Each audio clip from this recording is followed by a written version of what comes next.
একটা সুন্দর আলোচনা করেছি। সেখানে আমরা সিদ্ধান্ত নিয়েছি যে একটা ইন্টারিম গভর্নমেন্ট আমরা ফর্ম করব এবং ইন্টারিম গভর্নমেন্টের মাধ্যমে এদেশের সমস্ত কার্যকলাপ চলবে।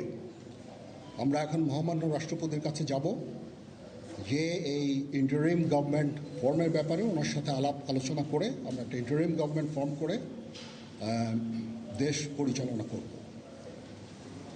আমি আপনাদের কথা দিচ্ছি, সমস্ত হত্যা, সমস্ত অন্যায়ের বিচার আমরা করব।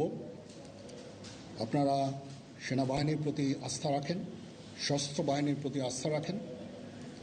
আমি সমস্ত দায়িত্ব নিচ্ছি, আপনাদের জানমাল, এবং আপনাদেরকে আমি কথা দিচ্ছি যে আপনারা আশাহত হবেন না। ইনশাল্লাহ আপনাদের যত দাবি আছে সেই দাবিগুলো